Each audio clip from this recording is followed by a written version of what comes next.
Hello students, welcome to AS Tutorials. My name is Kaushik Parmar and I am your science teacher. Students, जैसा कि मैंने introduction video में बताया था कि हम लोग अभी नेक्स्ट वीडियो में हमारा फर्स्ट चैप्टर चालू करेंगे जिसका नाम है living world and classification of microbes. अभी चैप्टर के टाइटल की हम लोग अगर बात करें तो देखो यहाँ पे क्या बोला गया है, लिविंग वर्ल्ड्स। मतलब यहाँ पे हम लोग किसकी बात करने वाले हैं, लिविंग ऑर्गेनिजम्स की, राइट। हम लोग यहाँ पे लिविंग ऑर्गेनिजम्स की बात करने वाले हैं। और क्लासिफिकेशन ऑफ माइक्रोब्स, जो माइक्रोब्स रहते हैं, जो भी माइक्रोब्स किसको बोलते हैं, पहले तो हम लोग उसके बारे में पढ़ेंगे और हम लोग उसका क्लासिफिकेशन कैसे होता है उसके बारे में हम लोग जानेंगे। ठीक है, तो basically this is the title of your chapters. तो हम लोग स्टार्ट करेंगे ये चैप्टर के बारे में। ये वीडियो के अंदर हम लोग बेसिकली इंट्रोडक्शन, ये जो चैप्टर का है उसको हम लोग कवर करेंगे। क्या होता है क्लासिफिकेशन, कैसे होता है क्लासिफिकेशन और क्लासिफिकेशन की क्यों ज़रूरत है, इसके बारे में हम लोग जानेंगे ये चैप्टर के अंदर। So we will start now. Okay, देखो यहाँ पे हमको 3 क्वेश्चंस दिए गए हैं। What is the hierarchy for classification of living organisms? Second question is, who invented binomial system of nomenclature? And third question is, which level of hierarchy are considered while writing the name of binomial nomenclature? ठीक है, अब ये question तो आपको पहले समझने होंगे कि क्वेश्चन में क्या बोला गया है। तो पहले क्वेश्चन की अगर मैं बात करूँ तो देखो क्वेश्चन क्या बोला गया है यहाँ पे, what is the hierarchy for classification of living organisms. ये यहाँ पे क्वेश्चन है। ये क्वेश्चन को समझने के पहले मैं आपको थोड़ा ब्रीफली इंट्रोडक्शन देता हूँ कि यहाँ पे बात क्या हो रही है। देखो स्टूडेंट्स, जैसे कि हम लोग देखते हैं कि बेसिकली ये चैप्टर के अंदर हमको क्लासीफाई करना है लिविंग ऑर्गेनिजम्स को अलग अलग ग्रुप्स और सब ग्रुप्स में, उनके अलग अलग किंगडम्स में हमको उसको क्लासिफिकेशन करना है। धीरे धीरे उसके ऊपर भी आएंगे, उसको भी समझेंगे। पर मैं आपको एक छोटा सा एग्जांपल देता हूँ। ठीक है, जैसे कि हम बात करें कि आपके पास बहुत सारी बुक्स है। ठीक है, आपके पास बहुत सारी बुक्स है, तो वो बुक्स के अंदर अलग अलग सब्जेक्ट की बुक्स है आपको। जैसे आपकी मैथ्स की बुक हो गई, साइंस की बुक हो गई, एसएस की बुक हो गई, और उसके अंदर वो सब्जेक्ट्स की टेक्स्ट बुक भी आ गई, नोटबुक भी आ गई, अलग अलग नोट्स भी आ गई। ये सारी चीज़ें आपकी जो है स्टडी मटेरियल्स, ये सारी मिक्सड पड़ी हुई है एक जगह पे। ठीक है, और कोई भी आपको बोले कि इसमें से मुझे साइंस की टेक्स्ट बुक दो, तो आपको वो ढूंढने में टाइम लगेगा। ये 2 पॉसिबिलिटीज़ है, या तो वो बुक आपको फटाक से मिल जाएगी, या तो आपको वो बुक ढूंढने में काफ़ी टाइम लगेगा, है ना। 2 चीज़ हो सकती है। पर अगर हम ये सारे टेक्स्ट बुक को और हम ये सारी चीज़ों को अच्छी तरह से सब्जेक्ट वाइज, नोटबुक वाइज अच्छी तरह से हम लोग, वो जो ड्रॉअर है उसके अंदर हम लोग अगर उसको अच्छी तरह से क्लासिफाइड करके रखें, है ना।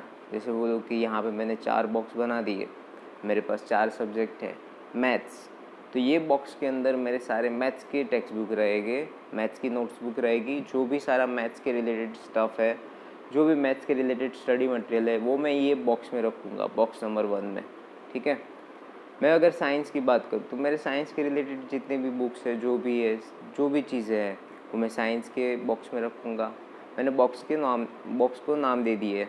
ठीक है, एसएस की बात करूँ तो एसएस के रिलेटेड जो भी है, टेक्स्ट बुक है, नोटबुक है, जो भी सारी चीज़ है, वो मैं बॉक्स नंबर 3 में रखूँगा। इंग्लिश के रिलेटेड जो भी मेरी सारी चीज़ें हैं, उसको मैं बॉक्स नंबर 4 में रखूँगा। अभी मुझे स्टूडेंट्स ये चीज़ बताओ कि अगर मैं क्लासिफाइड करके बॉक्स के अंदर ये सारी चीज़ें रख देता हूँ अच्छी तरह से, ओके, तो मुझे दिक्कत होगी। अगर कोई मुझे पूछे, बोलेगा मेरा फेलो स्टूडेंट्स कि मुझे साइंस का तेरा टेक्स्ट बुक चाहिए, तो फटाक से आप साइंस के ड्रॉअर में जाओगे, साइंस के ड्रॉअर में जाके उसको साइंस की टेक्स्ट बुक निकाल के दोगे, फटाक से हो जाएगा। कोई कन्फ्यूजन नहीं होगा, कोई दूसरी बुक हाथ में नहीं आएगी, सिर्फ साइंस की टेक्स्ट बुक, फटाक से साइंस की टेक्स्ट बुक आपने उसको दे दी, है ना। तो इसी तरह से ये एग्ज़ाम्पल के रिलेटेड मैंने आपको बताना चाहा कि इसी तरह से हमारे जो हमारा जो सराउंडिंग वर्ल्ड है ना, जिसके अंदर बहुत सारा वाटर भी है और बहुत सारा लैंड भी है। तो ये जो land, on sea, inside the sea और ऑन लैंड जितने भी लिविंग ऑर्गेनिजम्स हैं, बहुत सारे लिविंग ऑर्गेनिजम्स हैं। यहाँ पे देखो, यहाँ पे आपको एक नंबर दिया गया है। देखो, according to 2011 census around 87 million, 87 million मतलब कितना, 8 करोड़ 17 लाख, 8 करोड़ 17 लाख इतने लिविंग ऑर्गेनिजम्स है, स्पीसीज है इतने। कहाँ पे, हमारे दुनिया में, हमारे वर्ल्ड में, अराउंड द वर्ल्ड, पानी के अंदर भी और ज़मीन के ऊपर भी। तो इतने सारे लिविंग ऑर्गेनिजम्स को स्टडी करना, उनको स्टडी करके उनके बारे में जानना, है ना, it is a very difficult work, right. तो इसके लिए जो भी बायोलॉजिस्ट है, जो भी साइंटिस्ट है, जो ये सारी रिसर्च करते, स्टडी करते, उनके लिए ये क्लासिफिकेशन होना ज़रूरी है। तो अभी आपको बेसिक आइडिया आ गया होगा कि ये क्लासिफिकेशन ज़रूरी क्यों है, हर एक चीज़ को ऑर्डर में रखना, हर एक चीज़ को क्लासीफाई करना ज़रूरी क्यों होता है ना। देखो अभी यहाँ पे क्या लिखा है, हम लोग पढ़ते हैं, biodiversity and need of classification, है ना। देखो क्या बोला गया, last year we learn that all the living organisms on the earth have adopted according to geographic region, food ingestion, defence etcetera. While adapting, many differences are observed in organisms of same species too. यहाँ पे क्या बोला गया है कि हर एक जो living organisms है वो क्या करता है, अपने सराउंडिंग, उनके आजू बाजू, ये लिविंग कोई भी लिविंग ऑर्गेनिजम्स है ना, वो अपने आजू बाजू के सराउंडिंग के हिसाब से अपने आप को मॉडिफाई करता है, अपने आप को अडेप्ट करता है और अपना जो सर्वाइवल है उसको टिका के रखता है ना। रीडिंग ऑन फर्दर, देखो यहाँ पे क्या लिखा गया, according to 2011 census around 87 million species of living organisms are found on the earth including land and sea, मतलब पानी और ज़मीन दोनों के मिला के तकरीबन 8 करोड़ 17 लाख 8 करोड़ 70 लाख जितने स्पीसीज है लिविंग ऑर्गेनिजम्स के। और इन सब को स्टडी करना वो काफ़ी डिफ़िकल्ट हो जाता है, तो इसीलिए उनको ग्रुप्स और सब ग्रुप्स में डिवाइड करना ज़रूरी है। अभी ये ग्रुप और सब ग्रुप में डिवाइड कैसे करेंगे, कुछ उनकी सिमिलैरिटीज़ है और कुछ उनके बीच में डिफरेंस है। तो जो सिमिलैरिटीज़ है, उनके बीच में जो सिमिलैरिटीज़ है, जैसे मैं बात करूँ कि फ्लावर्स, तो सारे फ्लावर्स एक जैसे हो गए, तो फ्लावर, हम फ्लावर बोलते हैं, तो जितने भी फ्लावर्स आते हैं उनको एक ग्रुप में रखा जाएगा। फिर वो फ्लावर्स के अंदर भी अलग अलग कैटेगरीज होगी कि जैसे कोई फ्लावर्स है जो पानी के अंदर, जिसको हम बोलते हैं एक्वेटिक फ्लावर्स, राइट। तो एक्वेटिक फ्लावर्स को अलग ग्रुप बना दिया जाएगा। फिर जो दूसरी तरह के फ्लावर्स है, कलर्स के फ्लावर्स है, उनको अलग तरह का दे दिया जाएगा, उनके बेसिस पे, उनकी सिमिलैरिटीज़ के बेसिस पे उनको अलग ग्रुप नाम दे दिया जाएगा। तो इसी तरह से उनको ग्रुप और सब ग्रुप में डिवाइड किया जा रहा है। आपको समझ में आ रहा होगा स्टूडेंट्स, और कोई भी डाउट रहेगा you can ask any time, I will further like to explain more, okay. Now this process of dividing living organisms into group and sub group is called biological classification. देखो यहाँ पे आया, जैसे मैंने आपको बॉक्स वाला example दिया था, इसी तरह से जितने भी लिविंग ऑर्गेनिजम्स हैं उनको डिवाइड करने का, उनको किस में डिवाइड करने का, ग्रुप्स और सब ग्रुप्स में। तो ये जो प्रोसेस होती है वो प्रोसेस को हम लोग क्या बोलते हैं, बायोलॉजिकल क्लासिफिकेशन, है ना। इसको अच्छी तरह से अगर मैं एक्सप्लेन करूँ मोर, तो यहाँ पे क्या बोल सकते हैं, द प्रोसेस ऑफ डिवाइडिंग, है ना, the process of dividing living organisms into group and subgroup on the basis of their similarities and differences is called biological classification। मतलब जितने भी लिविंग ऑर्गेनिजम्स हैं उनको उनके बीच की सिमिलैरिटीज़ और उनके बीच के डिफरेंस के बेसिस पे जब हम लोग उसको ग्रुप्स और सब ग्रुप्स में डिवाइड करते हैं, तो ये प्रोसेस को बोला जाता है बायोलॉजिकल क्लासिफिकेशन। आया समझ में? तो इस तरह से ये सारे जितने भी लिविंग ऑर्गेनिजम्स हैं उनको उनके ग्रुप्स और सब ग्रुप्स में डिवाइड किया गया है। किसके बेसिस पे? तो सिमिलैरिटीज़ और उनके डिफरेंस के बेसिस पे, है ना। आगे आगे हम लोग और बात करेंगे डीप में इसके बारे में, पर आई होप अभी तक आपको सब समझ में आ रहा होगा। ठीक है, देखो यहाँ पे ब्रीफ में एक बॉक्स दिया गया है, वो बॉक्स को भी जान लेते हैं। क्या लिखा है? कार्ल लिनस एक बायोलॉजिस्ट थे, एक साइंटिस्ट थे, जिन्होंने 1735 में जो लिविंग ऑर्गेनिजम्स है उनको दो ग्रुप में डिवाइड किया, वेजिटेबलिया एंड एनिमेलिया, है ना। दो ग्रुप में उनको डिवाइड किया। वेजिटेबलिया की बात करें तो उसके अंदर ऑब्वियसली सारे जो वेजिटेबल्स है, प्लांट्स है, जितने भी बात करें ग्रीनरी बात करें तो सारी चीज़ें उसके अंदर आ गई होगी। और दूसरी एनिमेलिया, एनिमेलिया मतलब कि जो सारे एनिमल्स हैं उसके अंदर ह्यूमंस भी इंक्लूडेड हो गए, तो उनको दो ग्रुप में डिवाइड किया बेसिकली। ठीक है। नाउ हैकेल इन 1866 कंसिडर 3 किंगडम। पहले कितने किंगडम थे? 2 किंगडम। किंगडम मतलब कि उनको अलग अलग किंगडम में डिवाइड किया गया था लिविंग ऑर्गेनिजम्स को। तो पहले कितने थे? कार्ल लिनस ने 2 को किया था, फिर हैकेल ने कितने को किया? 3 किंगडम बनाए। कौन कौन से किंगडम थे वो? देखो यहाँ पे लिखा है, प्रोटिस्टा, प्लांट्स एंड एनिमल्स। तो पहले सिर्फ वेजिटेबल्स थे और एनिमल्स थे, विच इज़ प्लांट्स। तो अभी कितने हो गए? 3, प्रोटिस्टा, प्लांट्स एंड एनिमल्स। और आगे आगे जैसे स्टडी हुआ, रिसर्च हुआ, तो उन्होंने और 2 ग्रुप ऐड कर दिए। पहले 2 थे, फिर 3, फिर वापस 2 ऐड कर दिए। In 1925 Chatton created 2 groups, prokaryotic and eukaryotic. अभी प्रोकैरियोटिक क्या होता है, यूकैरियोटिक क्या होता है, वो भी हम लोग आगे देखेंगे, उसको फर्दर डीप में स्टडी करेंगे, है ना। अभी देखो लास्ट में क्या है, इन 1938 Copeland divided living organism into 4 kingdom, that is Monera, protista, plant and animals. तो बेसिकली लास्ट में कितने आए? 4 किंगडम आए, राइट। तो ये थे क्लासिफिकेशंस। अभी आगे हम लोग और बात करें तो देखो यहाँ पे आपको दिया गया है Robert Harding Whittaker. Robert Harding Whittaker की बात करें, which is also one biologist. 1920 to 1980 was an American ecologist थे ये। और in 1969 he divided the living organisms into 5 group। उन्होंने लिविंग ऑर्गेनिजम्स को कितने ग्रुप में डिवाइड किया? 5 ग्रुप में डिवाइड किया। यहाँ पे विटेकर का जो क्लासिफिकेशन ऑफ लिविंग ऑर्गेनिजम्स था वो काफ़ी कंसिडरेबल था, वो काफ़ी इजी था समझने के लिए, इसलिए जनरली इनका जो क्लासिफिकेशन है वो अडॉप्ट किया गया है स्टडी करने के लिए, और इनको कंसिडरेबल माना गया है। तो ये काफ़ी इजी है, इसलिए बाकी भी इकोलॉजिस्ट थे, बायोलॉजिस्ट थे जिन्होंने ये क्लासिफिकेशन किया था, पर विटेकर का काफ़ी कंसिडरेबल था, काफ़ी समझ में आने वाला था, इसलिए अच्छी तरह से उन्होंने एक्सप्लेन किया था, इसलिए उनके क्लासिफिकेशन को अडॉप्ट किया गया है। ठीक है। For this classification Whittaker considered the following criteria, है ना। अभी यहाँ पे देखो एक आपको स्टार्टिंग में 3 क्वेश्चंस दिए गए थे, है ना। ये 3 क्वेश्चन को मैं एक्सप्लेन कर देता हूँ।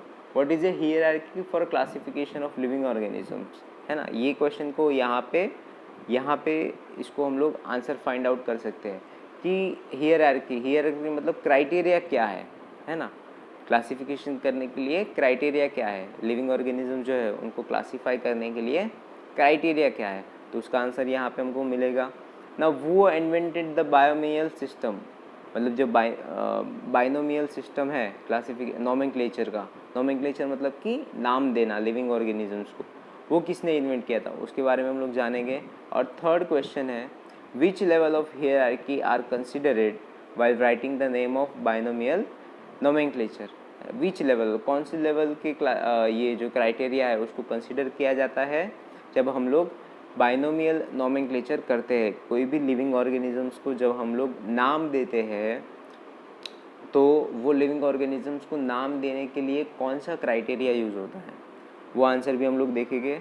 पर हम लोग यहाँ पे पहले जो फर्स्ट क्वेश्चन है उसके आंसर्स की बात करते हैं, है ना। तो देखो यहाँ पे क्या बोला गया है, for classification of living for classification Whittaker consider the following criteria. कौन कौन से क्राइटेरिया उन्होंने कंसिडर किए, तो देखो यहाँ पे 5 क्राइटेरिया दिए गए हैं आपको, वो 5 क्राइटेरिया को देखेंगे। पहला क्राइटेरिया क्या है, देखो कॉम्प्लेक्सिटी ऑफ सेल स्ट्रक्चर। जो भी लिविंग ऑर्गेनिजम्स है वो लिविंग ऑर्गेनिजम्स का सेल स्ट्रक्चर क्या है, प्रोकैरियोटिक है कि यूकैरियोटिक है। अभी प्रोकैरियोटिक क्या होता है, यूकैरियोटिक क्या होता है, उसका भी मैं आपको डेफिनेशन दूंगा। और इसको भी समझने के पहले देखो यहाँ पे एक चार्ट दिया गया है, ये हम लोग को ये देख लेते हैं पहले, ठीक है। देखो यहाँ पे लिविंग ऑर्गेनिजम्स है, living organisms either can be prokaryotic और यूकैरियोटिक। अभी प्रोकैरियोटिक के अंदर भी बात करें तो यूनिसेल्युलर आ गया, और यूनिसेल्युलर के अंदर आ गया किंगडम 1 विच इज़ मोनेरा। अभी पहले मैं आपको ब्रीफली इंट्रोडक्शन दे देता हूँ कि प्रोकैरियोटिक क्या होता है और यूकैरियोटिक क्या होता है। स्टूडेंट्स, प्रोकैरियोटिक जो सेल्स होते हैं, सेल स्ट्रक्चर जो होता है, हम लोग नाम देते हैं कि प्रोकैरियोटिक। तो प्रोकैरियोटिक जो होता है वो सेल स्ट्रक्चर ऐसा होता है कि वो काफ़ी बेसिक सेल स्ट्रक्चर होता है। उसके अंदर जो राइबोसोम्स होते हैं, जो उसके अंदर न्यूक्लियस होता है, वो काफ़ी बेसिक लेवल का होता है। जो सेल होता है प्रोकैरियोटिक सेल, वो इतना डेवलप्ड नहीं हुआ होता है। इसको भी आप आगे जैसे जैसे स्टडी करोगे तो इसके बारे में भी डीप में आप समझ पाओगे, ठीक है। फिर यूकैरियोटिक की बात करें तो यूकैरियोटिक सेल्स जो होते हैं वो काफ़ी कॉम्प्लेक्स सेल्स होते हैं। उसके अंदर वेल डेवलप्ड न्यूक्लियस होता है, उसके अंदर वेल डेवलप्ड ये सारे राइबोसोम्स होते हैं। उसके अंदर काफ़ी अच्छी तरह से सेल्यूलोड होता है सारा, मतलब जो सेल होता है, जो यूकैरियोटिक सेल होता है वो अच्छी तरह से वेल डेवलप्ड होता है। उसका जो स्ट्रक्चर होता है वो काफ़ी कॉम्प्लेक्स होता है। पर जो प्रोकैरियोटिक सेल होता है उसका स्ट्रक्चर इतना कॉम्प्लेक्स नहीं होता है, वो बेसिक लेवल का सेल होता है, एकदम बेसिक लेवल का। उसके अंदर न्यूक्लियस भी अच्छी तरह से डेवलप नहीं हुआ होता है, ठीक है। तो ये बेसिक डिफरेंस है प्रोकैरियोटिक एंड यूकैरियोटिक सेल्स के बीच में, ठीक है। देखो ये जो चार्ट है उसको हम लोग आगे स्टडी करते हैं। यूनिसेल्युलर प्रोकैरियोटिक देखा, अभी यूकैरियोटिक में देख सकते हो आप, यूकैरियोटिक यूनिसेल्युलर है और मल्टीसेल्युलर है। यूनिसेल्युलर के अंदर भी किंगडम है विच इज़ प्रोटिस्टा, और मल्टीसेल्युलर की अगर हम लोग बात करें तो मल्टीसेल्युलर के अंदर यहाँ पे देखो आप देख सकते हो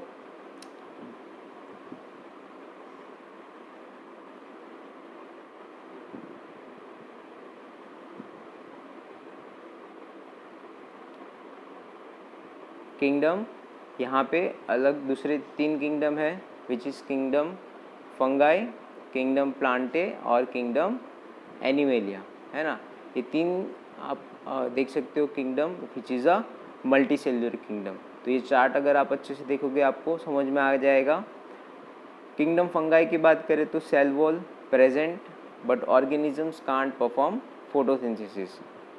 cell present and organisms can not perform photosynthesis, और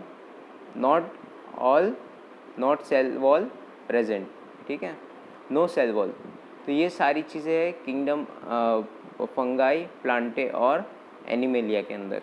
इसको भी हम आगे फर्दर स्टडी करेंगे अच्छी तरह से डीप में। पर यहाँ पे हम लोग पहले जो यहाँ पे क्राइटेरिया है उसको देख लेते हैं वापस। Complexity of cell structure prokaryotic and eukaryotic. अभी प्रोकैरियोटिक और यूकैरियोटिक क्या होता है वो मैंने आपको ब्रीफली इंट्रोडक्शन दे दिया है, और तो उसके बेसिस पे पहले तो डिवाइड किया गया।